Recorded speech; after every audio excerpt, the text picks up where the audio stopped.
All right, as we get started, I want to review some things we talked about in our last lesson. We talked about equations, but talked about a specific type of equation called a function. Ethan, you ended up having to watch the lesson. Do you remember what a function is? I do remember. It's a special kind of equation. The y-axis, y plus. Quentin, help him? It's a linear equation that only works with... Well, it's not always linear. Well, an equation that only works where one set value. It's kind of, he's got the idea with the one. And a function, remember, is an equation, Chris, put that away, you don't need that right now. And a function is an equation where if you plug in one number, you will only get out one number. Plug in one, get out one. And we said if you had a graph of a function, what would always be true about it? Do you remember that from the video you watched? Is that what I was just trying to do? Possibly. Y equals mx plus b? Well, okay, slope-intercept form would be true of linear functions specifically. Chris, do you remember what's going to be true if I graph a function?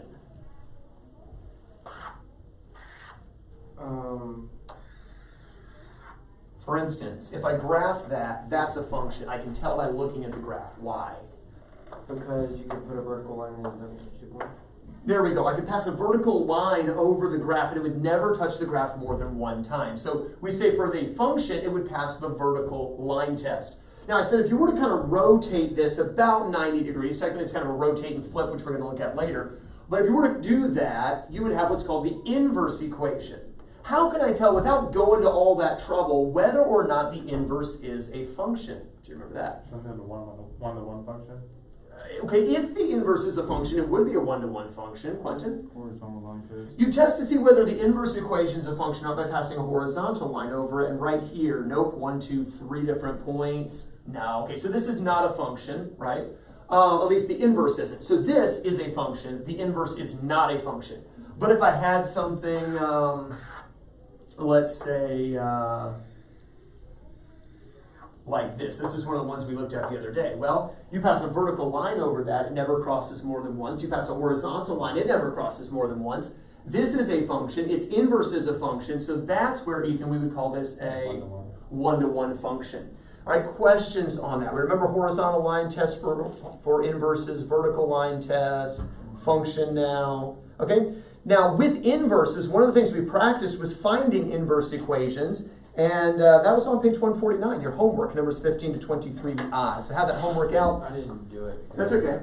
Do it with us. I didn't have a book. I knew there was a chance you wouldn't have your books, so not expecting the homework necessarily done since you were sick. What was page? Page 149. Oh, that's right, I forgot to get, no. Anyway, page 149, numbers 15 to 23, the odd numbered problems. And they started us off with this function of x, 2x plus 1. We want the inverse. The first thing I said to do, Quentin, was to substitute f of x, y.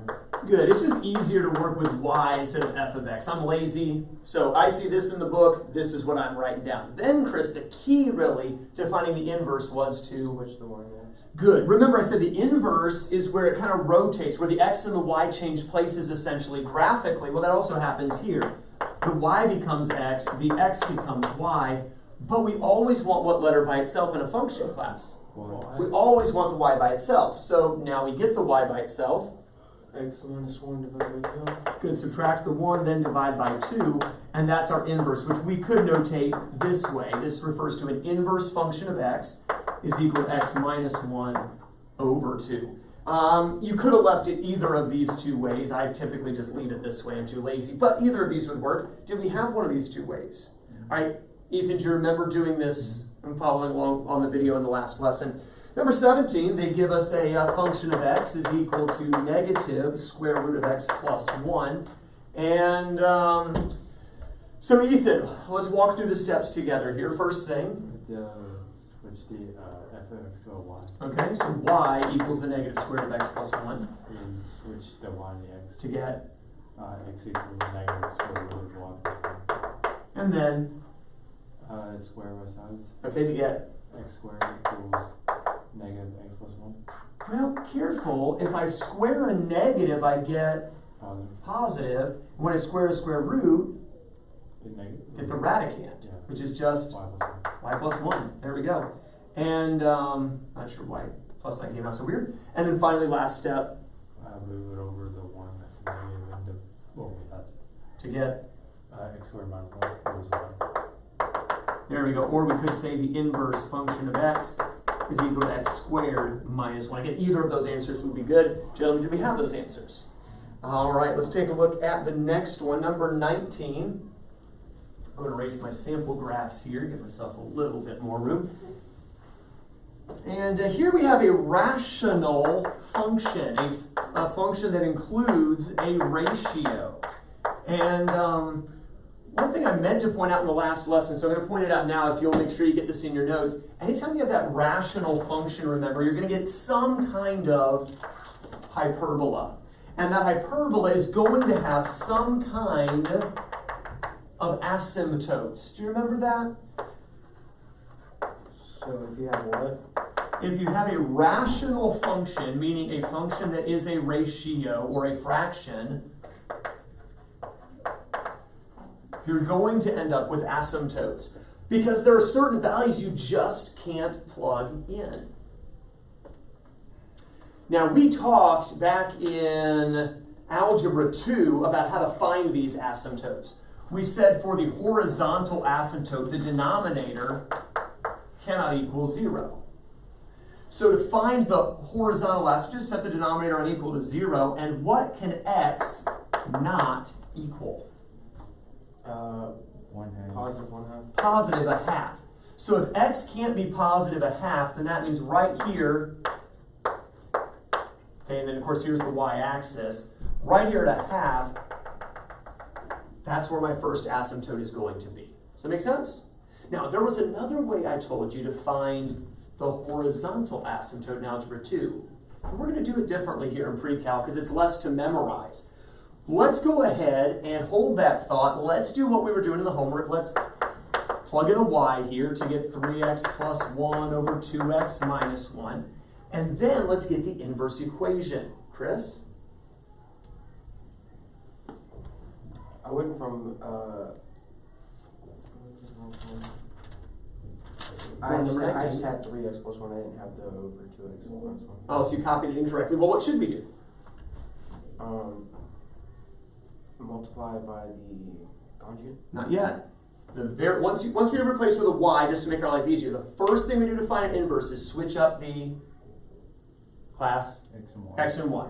So how should I rewrite this, Quentin? Oh, yeah. X equals 3y plus 1 over 2y minus 1. There we go. Now at this point, I've got this weird kind of proportionate thingy here. And so what should we do with this proportionate thingy here, Ethan? Cross multiply. Cross multiply to get what? 2xy minus 1 equals 2y. Careful, distribute all the way through. So 2xy minus 1x equals 3y plus x. Ooh, Or 1. 3y plus 1. There we go. And now remember, we're trying to solve for y, but there's a y on both sides. You can't have a y on both sides. But there's also not a clear-cut little one to get rid of. So remember, since we have multiple letters here, we can essentially kind of think of this as a literal equation. We said the key was to get all the letter you're solving for on one side and anything that doesn't fit in on the other. Well, that means I'm going to want to pull the y over here, and we'll ditch the x to the other side to get 2xy minus 3y equals x plus 1. Questions on that step? Now, I want y by itself. And there's a y in each term. So let's do what with the y? Factor it out. That'll give us y times 2x minus 3 is equal to x plus 1. And now, it should be pretty obvious what I need to do to get the y by itself. Divide the 2x minus 3. Divide the 2x plus, or 2x minus 3. And there's my inverse function, x plus 1 over 2x minus 3. And by the way, you can find your horizontal asymptote here. Your vertical asymptote is from the original function. Your horizontal asymptote comes from the inverse function. What can x not equal in the inverse? Positive 3 over 2. Positive 3 over 2. then that's what y could not equal earlier, positive 3/2. So that's 1.5. So that's actually where asymptotes would be. If we wanted to graph it, that's really going a step beyond what we're going to do in this class, but just, for sake of interest, that's what we would find our asymptote to be. X cannot be 1/2, and in the inverse, x can't be 3/2, so therefore y can't be 3/2 for the original. Okay, questions on that? All right, let's take a look at, we'll look at a couple more of those here, by the way. Number 21 is a really stupid, easy one. F of x equals x. First thing we want to do, Chris. Change f of x to a y and switch the x to a y. All right, so that's two things. First thing we want to do is just replace f of x with y. Second thing we want to do, Switch x with y, but you don't really need to. switch x and y. And then we want to get y by itself, but it already is. So what's my inverse function for x? The inverse is the same thing as the original. Stupid easy. How many got it? All right, almost so stupid easy it's confusing. All right, let's look at the next one. We had f of x is equal to 1 over the positive square root of x. And Quentin. Change f of x to y, so y equals 1 over the square root of x. Switch the x and the y, so x equals 1 over the square root of y. Alternate the two. Good. Here I'd alternate as opposed to multiplying. The square root of y equals 1 over x, and then square both sides. So y equals 1 over x squared. There we go. So my inverse function of x is 1 over x squared. By the way, in the original function, what can x not be? Positive, negative. All right. X can be anything, can it? Can't be a 0. No. Because you took the square root of 0, you'd get a 0. If you had a square root, if you had 1 over 0, you can't have that, right? Also, x can't be a negative. X is only positive values. But in the inverse, what can x not equal? X squared.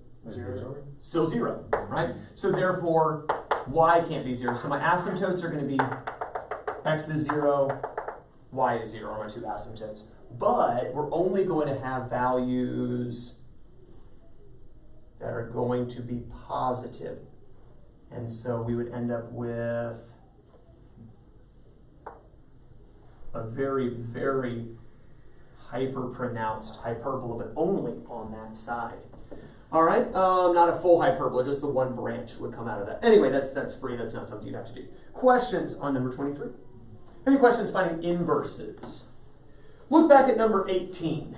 Look back at number 18. We did this already in class in our last lesson, but I failed to address the idea of asymptotes, so I wanted to look at it with you now. As we look at this function of x, negative 2 over x, what can x not equal, class? 0. 0 again. So that means we have a vertical asymptote at 0. Let's figure out where the horizontal asymptote is. Going back to what we did in our last lesson, class, we replaced f of x with y, then we alternated. X and y, so x equals 2 over y. Excuse me, then we got this at the y, but we swapped x and y, then we alternated and went right back to what we had started with, correct? Okay? So here, x cannot equal 0 again. So therefore, y cannot equal 0 in the original, and there's our two asymptotes. Okay, questions on that? That was boring. Number 20 is much more interesting. F of x is equal to 3 over x minus 1. What can x not equal? Positive 1. Positive 1. Okay, so there's our vertical asymptote. Not at 0 this time, like last time, but at 1. All right, now we need our horizontal asymptote. Replace f of x with? Then let's switch the x and y to get x equals 3 over y minus 1. Then we're going to need to alternate. You could cross multiply, but I'd rather alternate. And then, or add the 1. but what can x not equal? 0. 0. So therefore, in the original, y cannot be 0. And there's our two asymptotes. Make sense? questions on how to figure asymptotes. Just denominator can't be 0, so whatever number that would be, that's where your asymptote is. And once you find the inverse, whatever its asymptote would be, is actually your horizontal asymptote in the original function. Turn the page. Turn the page. Number 29 through 32, they want us to actually graph. And let's go ahead and do this best we can. So we're going to find the original function, graph it. Then we're going to graph the original function. Then we're going to find the inverse and graph that on the same. What are you doing? You need to go to the bathroom? Yeah. Please go. Take it with you if you need to. All right. So number 29, copy this down onto your own paper, y equals 2x plus 1. And they were kind enough to give us x and y. Ethan's contagious. All right. I'd say it's an Ethan 2.0. All right. So this is what Ethan kept trying to bring up earlier in the lesson, right? This is linear. This is slope-intercept form. This is y equals mx plus b. Which means I'm going to start by plotting my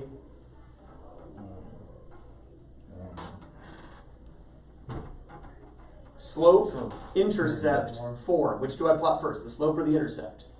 Slope, because you have to have a starting point. What's intercept? Because you have to have a starting point before you can rise and run, right? You have to rise and run from somewhere, right? Where do we start? Well, we don't know. So start with the intercept. What's the intercept? The 1. The 1. That's my y-intercept. Then the rise over run is the 2 over 1. So we're going to rise 2 and run 1. And then we connect the dots. And there's my equation. Now then, let's do the inverse. To get the inverse equation, remember we need to switch the x and y, so we're going to write X equals 2y plus 1. Then, Subtract the 1 away, then divide by 2. and instead of dividing both sides by 2, I'm going to divide everything by 2 to get to y equals x halves minus 1 half. So here, I'm going to plot my y-intercept class at Negative 1 half. negative a half. And I'm going to rise Or 1 and run forward. 2. And then here's what the inverse looks like. Questions on that? So there's my main equation in the white. The inverse is in the yellow. All right, let's take a look at number 30. We got a y equals x cubed. Now again, we didn't actually graph cubics. There's no shortcuts really to this, but we discovered that the table doesn't work out too bad. We set up our xy table. As long as we have little numbers to cube, right? Like -2, -1, 0, 1, and 2. Those numbers aren't bad for cubing. Let's cube the -2. Negative 8. Cube the -1. Negative 1. Cube the 0. 0. 1, 1. 2, 8. and plot those points, right? -2, -8. -1, -1. 0, 0. 1, 1. 2, 8.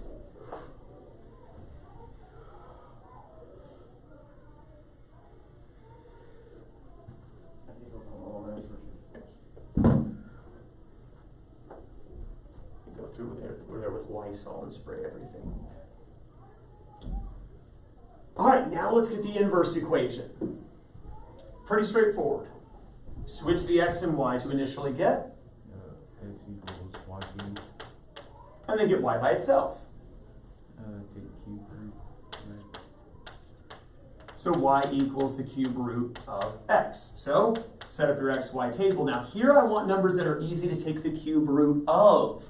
What are some numbers that are easy to take the cube root of? 0, 1, 8, 27. Ooh, that's huge. Now let's go with -1 and -8 as well. What's the cube root of 0? 0, Cube root of 1. 1, Cube root of 8. 2, Cube root of negative 1. negative 1, Good. Cube root of negative 8. negative 0. All right, so 0, 0, 1, 1, 8, 2, negative 1, negative 1, negative 8, negative 2.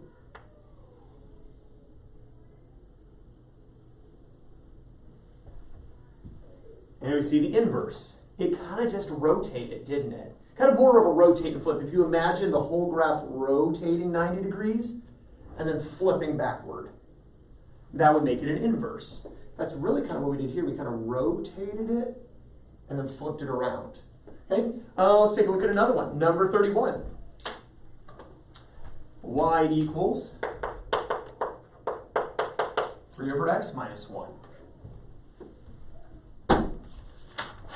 And let's see, this is rational function, so let's get an asymptote quickly. What's our vertical asymptote?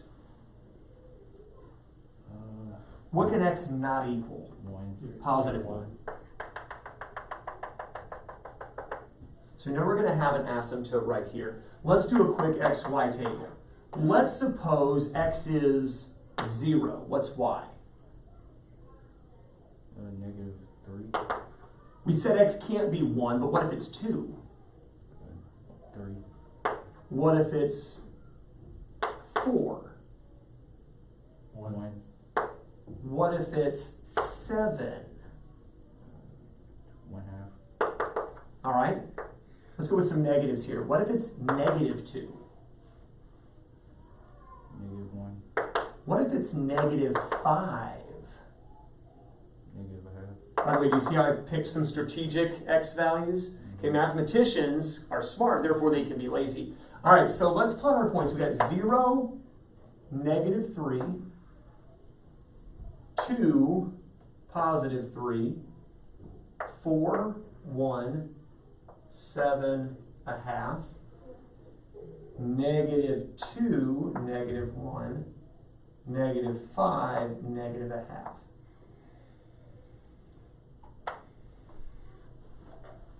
We see what's happening here, and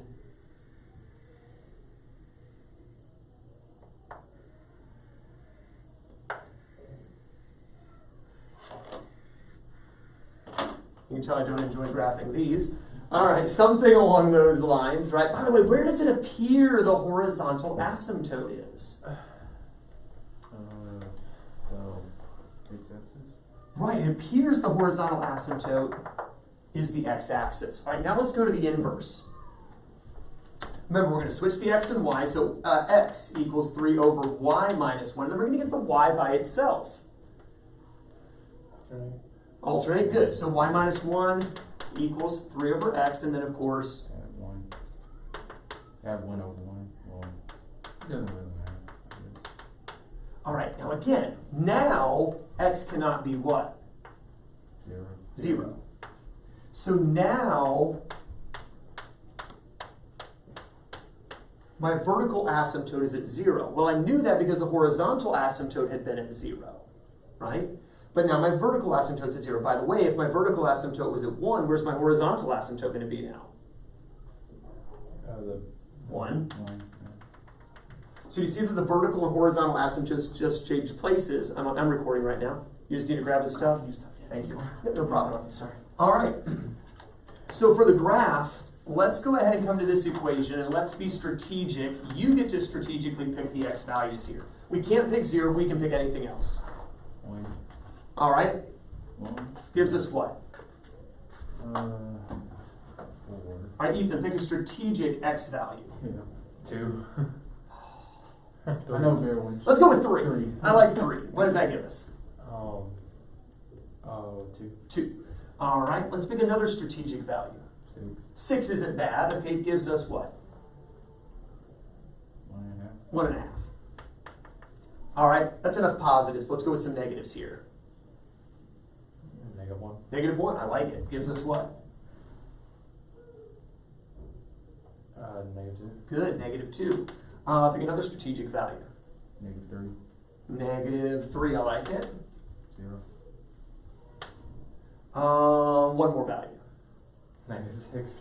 Negative 6, good call, gives us, 1.5.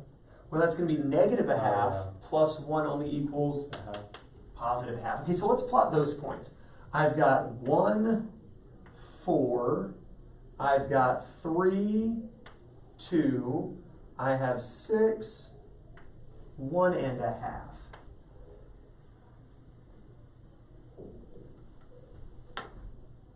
And then I've got negative 1, negative 2, negative 3, 0, negative 6, positive a half.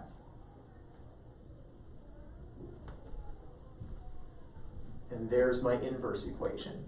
By the way, notice it's as if I took the white graph, flipped it so that this asymptote goes to 0, this is at 1, and then also flipped it back around again. And that's what it would look like. Questions on that? All right, let's do one more, and then we will move on to where this is all headed. Because you're like, there's no trig in this. Right, that's coming. We're going to apply all of this to trig here in a minute. For now, just enjoy the ride. All right. So the last one we had here was oh, this is stupid. 32. Y equals x. All right, and I mean, just whatever, pick an x value, you have the same y value. So pick an x. 0. Y is 0. All right, pick another x. 1. Y is 1. pick another x. Y is 2. So pretty much That's right. Well. straight line at a 45, right? Negative 3, negative 3, you know, negative 5, whatever. All right, but if we did the inverse, what would our inverse equation be? X equals y, which is going to be The same. the same thing. Which again, if you were to rotate 90 and then flip it back again, that would be in the same exact spot. All right, questions on that? All right, next section of your notes: trig functions. Trig functions. You've noticed perhaps that when I've asked you to find, for instance, say the sine of 275 degrees, all of your calculators say the same thing. Because there's only one answer for the sine of 275 degrees. So therefore, y equals the sine of x is a function. Or we could say f of x equals the sine of x. And you remember when you graphed this, 0, 1, 0, negative 1, 0, and it just keeps going and going and going and going, right? It just keeps going infinitely, doesn't it? But as you pass a vertical line across that, never more than one answer for any one value you take the sine of, right? It's a function. The problem is the inverse isn't a function. So let's talk specifically here about inverse trig functions. What do we do if I flip this? Y equals the arc sine of x. Here's the problem. All right, so I flip it, I rotate it 90, and then I flip it back. And what we're going to wind up with is something like that. You get the idea? We're clearly not a function, right? But here's the problem. Your calculator is designed that when you take the arc sine of something, boom, it only gives you one answer. So we've got to do some things here. Let's recap with the sine. What is the domain of the sine curve? Infinite, right? Negative infinity to infinity is my domain. Well, you'll notice that becomes the range of the arc sine. What's the range of the sine curve? 1, negative 1. Or negative 1. Negative 1 to 1. It always bounces back and forth between those values. Well, notice that's the domain of the arc sine. So what we're going to have to do is we've got to somehow limit it so that way we don't have repeated values. So what I'm thinking is if I cut it right here, I cut it right here. Do you see how we go from the full negative 1 to 1 still? But by limiting this, by limiting its range, I now can pass a vertical line across it.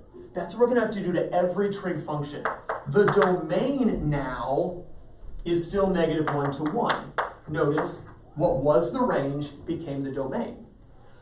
But we're going to limit the old domain, because you can't have the graph going up that high because you're going to run into a gazillion, literally infinite number of repeated values. So we're going to limit from right here to right here. Well, picture that. That's limiting from here to here. This is pi over 2. This is negative pi over 2. We're going to limit between negative pi over 2 and pi over 2. Put that in your notes. For the arc sine of x, the domain will be -1 to 1, the old range of sine. The range is going to be limited between negative pi over 2 and pi over 2. And again, what I always do is I always picture the original graph, because I know the original. Rotating and flipping is weird to my brain, but I can see one complete set of values right here. Now, you might think to yourself, well, Mr. Dudowski, wouldn't we get the same effect if we limited between pi over 2 and 3 pi over 2? Yeah, but that's going into quadrants 2 and 3. I'd rather stay around my 0 by using quadrants 4 and 1. Does that make sense? So negative pi over 2 to pi over 2. Let's consider now, don't write this part down yet. Again, this is what you're writing down in your notes when I get to it in a minute for the cosine. Let's consider cosine. Well, remember how cosine was? It was 1, 0, -1, 0, 1. But remember, it kept going and all of that jazz, right? And the domain of the cosine curve was infinite, right? Negative infinity to infinity. And the range was -1 to 1. Well, again, if I rotate and flip this to get the arc cosine of x, let's see, I'm going to rotate and flip. And that's going to give me something like that-ish, okay? Here's the problem. Not a function, right? Now the domain is now what the old range used to be. -1 to 1. But if we allow the range to be limitless, we run into problems. But realize if I start right here and end here between 0 and pi, that gives all my range values. I do the same thing here. If I start here at 0 and I go up to pi, I still have my complete set of domain values. So we're going to limit the domain between 0 and pi, and that's what you're putting in your notes.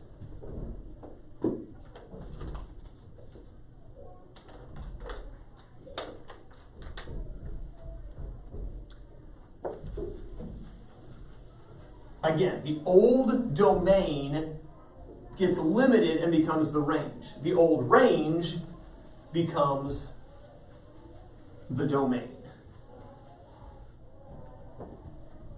Make sense? All right, let's go to tangent. Y equals the tangent of x. Consider the tangent with me. Started at 0, went up to infinity, asymptote. And then there was a down to infinity in the second quadrant, then back up to infinity in the third quadrant. And remember, we just kept getting these over and over and over again, right? Well, again, so we know for tangent, the domain is Infinite. except everywhere there's an asymptote, right? Pi over 2, 3 pi over 2. Do you remember how we described it?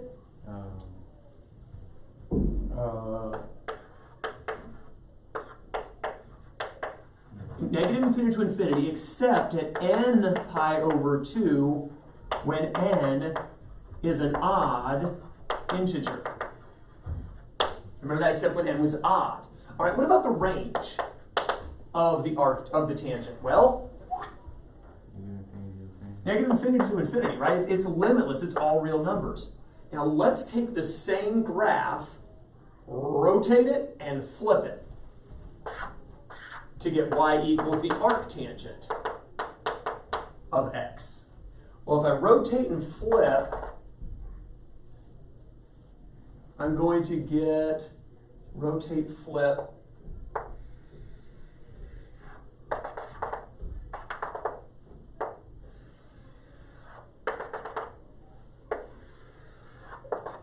You get the idea? That's what it's going to become. Is that a function? No. But let's suppose I just kept this one piece. That's this one piece right here. This one piece would be a function, wouldn't it? Now, what used to be the range going to infinity is now going to be the domain, right? You can see it here. Out to negative infinity, forward to infinity, all real numbers is my domain for the arctangent. But the range we're going to limit to just this piece. Kind of like sine was just the piece in the fourth, well, in the negative right before and then right after. Let's limit it there between negative pi over 2 and pi over 2, but there's an asymptote.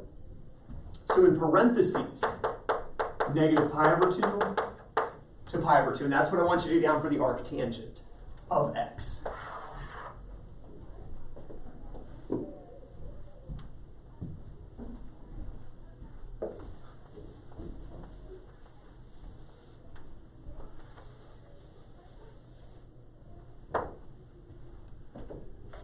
We press forward. Let's consider the cotangent of x. Now for this one, remember it started at asymptote, 0, asymptote, 0, asymptote. And it was a ooh, ooh, all the way down, right? Okay, you get the idea. You do the same thing. We rotate, flip it, all of that jazz. We're going to change out the domain and range. So before the domain had been, or infinity. right, because it just keeps whooping all the way to infinity and whooping it's all the way back to negative infinity, right? So negative infinity to infinity, except where there were asymptotes, 0, pi, 2 pi, but how do we describe it? And pi over 2 when n over n even integer.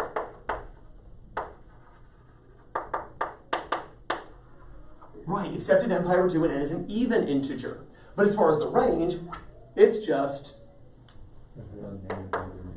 negative infinity to infinity, all real numbers. All right, so again, if we were to take it and flip it, now this is my y, and this is my x, and of course flipped. But we consider for y is equal to the cotangent, or arc cotangent of x, my domain now, as this is now my x direction, my domain is now negative infinity to infinity. right, negative infinity to infinity. But I'm going to have to limit the range. Here is one complete whoop, right? Just here between 0 and pi. So let's limit the range to only be between 0 and pi, not including the 0, not including the pi. Does that make sense? So that's going to be my arc cotangent information that we need to get down. You say, where are we going with this? Well, we actually are not going to have time in this lesson to tell you where we're going. For now, you just write it down and start memorizing. The next few lessons, you'll get to figure out where it's all headed. All right, 2 more functions. What comes next? Secant. Y is equal to the secant of x. Now, secant was weird. So what I always did was I always started with a cosine curve. And I took the reciprocal of everything. So I started at 1, went to an asymptote, -1, asymptote, 1. And then where my halves were, they became 2s. Do you remember that? Mm-hmm. Yeah, and so it would whoop up to that, except it didn't actually touch, but it's a rough sketch. And this would whoop, whoop down there, and then whoop back up that way, right? And of course, the idea is it would just keep whooping and getting more asymptotes, and whooping and getting more asymptotes, and then whooping and another asymptote. You get the idea, right? So let's consider the secant. The domain of secant had been all these U-shaped whoops and ends, U's and ends, all the way out to infinity and back to, except where? Pi over 2, 3 pi over 2, 5 pi over 2. So even integers. 1 pi over 2, 3 pi over 2, 5 pi over 2, odd n pi over 2, right? Remember that? And the range of the secant was, negative infinity up to Negative 1. -1, and then it skipped till we got to, 1. and then went up to Infinity. infinity. Huh. Do you remember that? All right, so let's consider for a moment the arc secant. What's it going to do?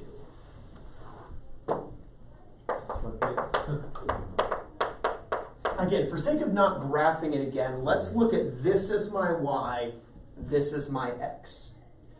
Well, I can't take the two pieces around my 0 because it's still not a function, right? But if I take this piece and that piece, and I literally erase everything else here, and I erase all of this here, now it's a function, right? So our domain, notice, our x value, negative infinity to -1, and then it jumps from 1 to the infinity, right? Same thing that my range used to be.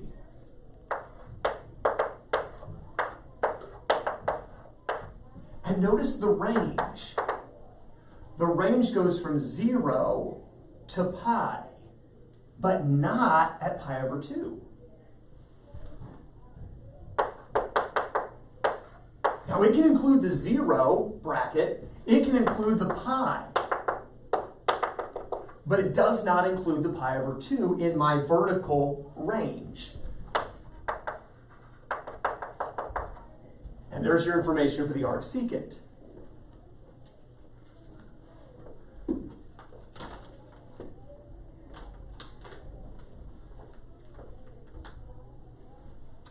One more. And then I'm going to summarize it all in a way that I hope will give you a fighting chance of memorizing it. Because there's a pattern to it. I hope so. There's always a pattern in math. The key is finding the pattern and memorizing the pattern. All right, y equals the cosecant of x. Well, cosecant, remember, we would take the sine curve, that's a horrible sine curve, and we would flip the sine curve. And get our asymptotes, of course, at the zeros. Okay? So kind of the same idea as the, what you call, there's another thing there, another one there, it just keeps going and going, right? All right, so it's a function, inverse not a function, right? Which is why we're having to do all this manipulation. All right, for the domain, it's whoop, whoop, whoop, whoop, and just keeps going to infinity and negative infinity, except at 0 pi, 2 pi, 3 pi, negative pi, even pi over 2, right? The domain had been everything except n pi over 2 when n is even, right? But the range had been negative infinity up to, and then from 1 to infinity. We remember this for the cosecant. So if we were to flip it to get y equals the arc cosecant of x. Well, obviously not a function, right? Doesn't pass my now vertical as I look at a sideways line test. Of course, technically it's flipped, but we get the idea. All right, so the domain, though, is still negative infinity to negative 1, 1 to infinity.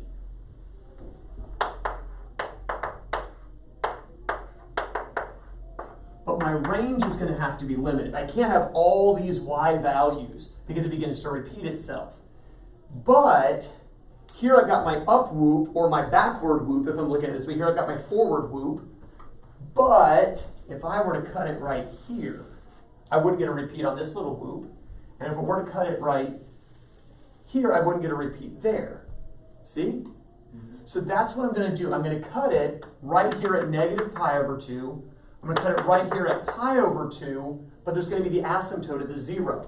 Not an asymptote at negative pi over 2, not an asymptote at pi over 2. Just the asymptote at 0. And that's the last thing to write down.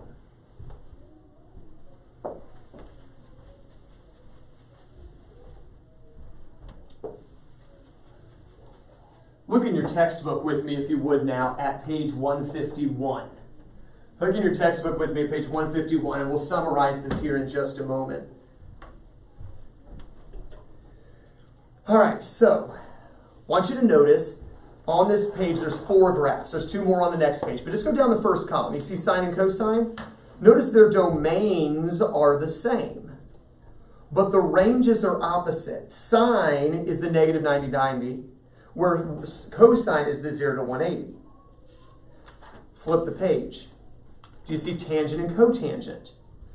Tangent and cotangent both have the same domain, limitless, but their ranges are different. Just like plain old sine was negative pi over 2 to pi over 2, and cosine was 0 to 180.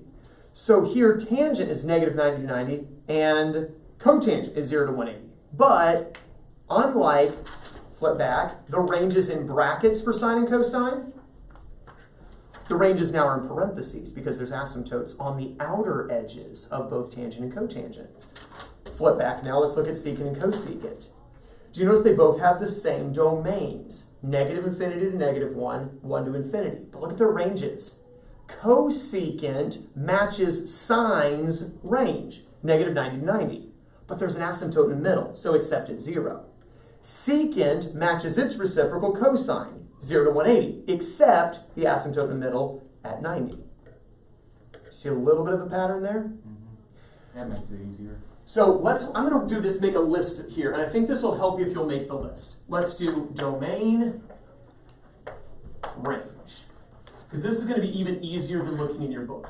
So in your notes, this is where we're going to put it all together. So we've written it once, we've looked at it once, we're now going to write it a second time. And we're going to do arc sine, arc cosine, arc tangent, arc cotangent, arc secant, arc cosecant. We're going to make a chart here that we're going to be able to memorize the chart. Sine and cosine both have the same domain. The old range for sine and cosine, right? They used to only go up and down between negative 1 and 1. Now they bounce back and forth between negative 1 and 1. Or, I don't really bounce because we're limiting the range. Tangent and cotangent had limitless ranges. They went up and down to infinity, negative infinity. Well, now they go side to side to negative infinity and infinity. Secant and cosecant used to go up to negative 1 and then jump from 1 on up. But now they go side to side, negative infinity to negative 1, 1 to infinity.